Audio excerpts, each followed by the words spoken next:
welcome back for the last time. This is the third of 3 videos, lecture on sensory processing, movement differences, and individuals with ASD.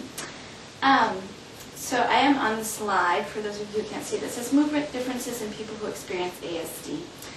This is another piece of kind of evidence that I use when I think about ASD and individuals' movement differences. It's from Hill and Leary. They did what's called a meta-analysis. They looked at all different studies of individuals with autism and movement patterns or behavior and kind of coupled all their findings together. There's a statistical piece of all that, but that's the brief explanation of it. What they found is that enough people who experience ASD have differences in movement to make it an area of interest and future research and potentially a clue into the nature of autism spectrum disorders.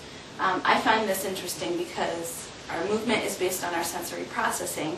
My development of my movement is based on my ability to process vestibular information, visual information, proprioceptive information. So differences in that might impact my movement.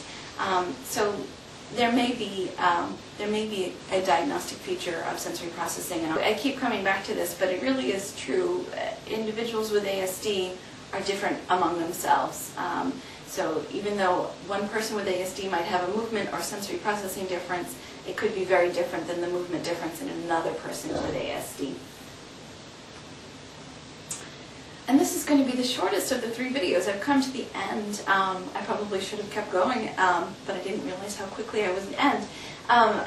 These are my references. If you really want to learn more about sensory processing, particularly supporting individuals with ASD around successful autism, we just haven't found it yet, perhaps. But they call it an area of great interest at this point. It's not a key diagnostic feature. And most of the research that they reviewed was case studies or anecdotal accounts, so we don't have a lot of great research at this point. But they found variations in movements in individuals with ASD.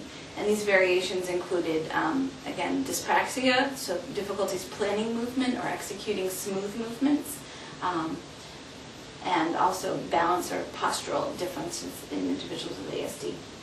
And then the type of movement differences that they found really varied greatly among people with ASD.